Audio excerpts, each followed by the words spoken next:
Jonathan Hood on ESPN 1000 and ESPNChicago.com. Glad that you're with us. 5 best friends have a dark secret they thought that was buried 25 years ago, but they soon discover that you can't hide your past forever. And from the executive producers of CSI and Friday Night Lights, it's a new show, and it's outstanding. Having a fun time with watching this show, Game of Silence. That's going to be on NBC5. The premiere is 9 p.m. Central on NBC5 Chicago, and Larenz Tate's part of that, a Chicago treasure and actor, and he's with us here on ESPN 1000. Larenz, it's Jonathan Hood. Thanks so much for your time. Hey, Brother Hood, thank you for having me. How's everything going? Going very well in Chicago. Let me ask you this. Game of Silence. I saw the pilot. I'm excited about it. What excites you most, though, about this new show? What excites me most about the new show is the fact that it feels real. I like cable-like shows, and this kind of fits in that mold, where you can, feel uninhibited. You can talk about storylines, and you can do things that you typically don't do on primetime. But NBC got out there and said, we want to definitely compete with those other those premium networks, cablers. And for me, I like that. It reminds me of doing movies. I did a lot of movies in my career, and so this show that has a theme of loyalty and friendship, brotherhood. There's some heartache, but I like the fact that it's also balanced with some love and some redemption. And so it's really cool, man, to work with a great group of writers and producers that you've already mentioned and actors that come to come and get it. There's no games being played on Game of Silence, man. There's no question about it. So I'm definitely going to be a silencer, a hashtag silencer. I've seen that already trending on Twitter. So. Yes, I appreciate that, man. The silencers, man, it's all over social media, man. People are becoming aware of the show, and we already have a built-in audience, which is nice, especially going into our premiere, which is Tuesday, April 12th. And I'm excited that people want to see more of what we got going on. There's a cloud over where you're from, man, around the west side. There is a cloud around there because the Bulls are not playing well this year. It is, it's not good, Larenz, what's going on. It's a team that once was a contender, and now they're on the outside looking in the playoffs. Have you been peeping this? This is not very good. Yeah, my Chicago Bulls, man. Yeah, I've been watching it, and it's been tough because I know we are a very talented team. The Bulls have all the right pieces, but for some reason, being healthy has been one of our biggest issues and problems. Just to get everybody to be on the same page and be healthy and play together as a unit. So I've been watching it, and it's interesting that we were, beginning of the year, we were, definitely looking like the kind of team that would be and at the top of our division, but to be outside looking into, with the last spot with number 9, maybe trying to get past was that Indiana and Detroit, man. It's like, what? Come on, we got to do something, man. So I'm hoping that we can win all the games. I'm looking to see one of the games this weekend, one of the home games, and so. If we can continue to play strong and play as a team, I think we can get that 8th spot. Yeah, it's been a head-scratcher all season how a team was so good and so together, especially on the defensive end. And now, Larenz, and I know that you're busy, so you don't get a chance to break down every game like I am every night. It's inexplicable. I don't know how this is happening. Injuries is part of it, but it's just like Rose and Butler and everyone else has to be on the same page in order for them to win. Yeah, you're right. I mean, I get a chance to see as much as I can because I have the package, so I can try to see the Bulls on the West Coast because I live in Los Angeles. Mm-hmm. And they do have to be on the same page. There's leadership that has to be, addressed in the locker room for the Bulls, and I feel like egos have to be put aside, and there's no I in we, and this is about a team effort. So.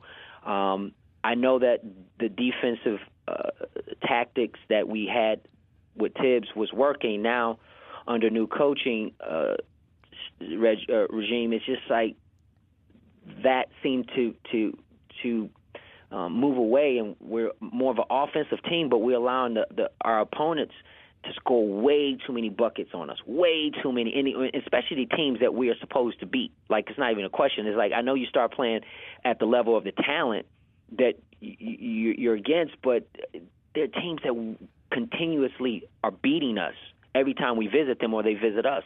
And it's just like, we got to shape it up, man. I mean, I feel like the fans deserve better production out of the team and out of the coaching. Larenz Tate with Jonathan Hood on ESPN 1000 and ESPNChicago.com. Larenz will be home April 4th in Chicago at the Studio Xfinity, and that's at between 5 and 6:30, 901 West Weed Street in Chicago. So if you're in the area, stop on by Monday between 5 and 6:30 at Studio Xfinity in Chicago. You're a Cubs fan too, right? I love the Cubs, but I'm a bigger, I got to say, I lean towards the White Sox. In my family, there's a lot of Cub fans, but, my brothers and I sort of grew up like in the White Sox, Big Hurt and all those guys. But, being on the West Coast, I root for both of the squads. I just want to see a Chicago team, get that championship. And I know the Cubs have been dealing with, that what is said to be a curse, man. But, they seem to get out there and do their thing. I would just love to see those guys get a championship. Yeah, growing up on the Southeast side, I had a choice: either be a White Sox fan or get beat down. I just chose to be the White Sox. I had a choice. I represent a lot. Sometimes I get kind of people say, "What do you mean? You what's up? You represent the White Sox?" I said, "Listen, man, I'm on the West Coast, so I'm representing Chicago no matter what." But growing up in Chicago, we were White Sox fans. When you were coming up in the business, you were in the same drama program with Malcolm Jamal Warner. How competitive was that class? Well, you know what? Growing up in that performing arts school with guys like Malcolm Jamal Warner, there wasn't a level of it wasn't really a competitive thing as much as it is that all of us were in it just to sort of keep ourselves busy. We were coming from Chicago, went to Los Angeles, and my parents wanted my brothers and I to make sure that we were more productive than just spending our summers, in the streets and around the way in the hood. So they wanted us to get involved with, performing arts. And Malcolm Jamal Warner was one of those guys. And when he had his big break on the Cosby Show, it was like, wow, one of our peers actually got, a major break. And it took a while for me to, I feel like, get a major break. And that eventually came along when I did my film, Menace II Society. I was just getting out of high school, and, that was a groundbreaking thing for me. But I got to say, there wasn't like anything that was competitive with the actors there. We were just all very happy to be doing something that was productive. Love Jones is my favorite movie, Larenz, and I think that many guys and many women can relate to that movie, especially me being a Chicagoan. I know exactly where everything was being shot, so it's fun. But, I was talking to my wife about this morning, and I told her that I was going to be talking to you. And I said, every interview I see with Larenz, I think he's maybe taken aback by so many questions about that movie, like when's Love Jones 2 coming out, only because I think of this. I just think it was so unique because you don't see black love quite like how you were able to portray it in that movie. So where does that movie rank among some of your favorite films, and will there be a Love Jones 2? It's interesting that you asked that, and you're right. I'm asked that question all of the time, right. And I'm happy that people still connect with the movie. It is one of those movies that has become a classic because of the fans who have regarded it such. And, they pull that movie out, and it seems to still resonate. I would love to explore the opportunity or even the idea of doing a sequel. I've talked to Nia Long not long ago, and she and I was just trying to figure out how do we really capture lightning in a bottle once again. And the movie definitely ranks as probably one of my top movies that people either recognize me for or truly appreciate. And I got to say that, I've had a couple of them. We spoke about Menace II Society. Love Jones is a huge one. Dead Presidents is another one, and Why Do Fools Fall in Love? I've been really fortunate, Hood, just to, have some projects that people still regard and have made classics. And I'm just looking forward to doing more good work. And if, let's say, if Love Jones 2 is in the future for us, I jump at that opportunity. I know that you have to be kind of all the things that you've done. Are you ever surprised that you get so many requests? Because I see this on your social media. It's everywhere. People want to know when that movie's going to come back because, again, of how unique it was, Larenz. I think that's what resonates with people, that they just love that movie. But are you taken aback that you get so many questions about that particular movie? I was just talking to some young ladies here in New York about that, man. And it's one of those things that since I've been on social media, out of all the projects that I've been on, social media-wise, Love Jones is the single most talked about on my timeline. When I say every single day that I check there's a mention of Love Jones, and to the point where I don't mean to not talk about it with people, but I just don't want people to get bored with it. I mean, it's like every single day. And I'm like, yeah, Love Jones is great, but I got a new project out. I got a new movie. I'm doing something with my brothers. We're producing stuff. Then they want to talk about Love Jones. Then I'm thinking, hey, I got a new TV show. And they would say, okay, that's great. Is Love Jones going to be in this? It's like, so it really is one of those things that, I got to go back to the studios and let them know. And I've had this conversation with the studio that this is one of those projects that I cannot escape because it's an open-ended book. And I got to address this or I'm going to be 60 years old and Brother Hood's going to be like, yo, what's up with the Love Jones, man? To y'all grandparents, what's up? So I got to figure something out, man, quick. I got to do something quick. Larenz Tate with Jonathan Hood on ESPN 1000 at ESPNChicago.com. And by the way, great soundtrack, too. That's the other reason why, because you just put it in, you just press play. You don't skip that. Yeah. So it's the whole thing, Larenz. That's what it is. So let me move off of that. Let me ask you something that no one asked you about, and that's Royal Family. I watched you in Royal Family. Everybody that I grew up with watched Sanford and Son from back in the day, just like you did. Correct. What was it like working with Red Fox? Man, Red Fox was a huge impact on me. I did do the TV show Royal Family. I was about 15 years old, and it was a great experience because, I watched TV shows like Sanford and Son, and I would sneak and listen to some of Red Fox's very what we call blue comedy, some of his stuff that was very inappropriate for a young kid.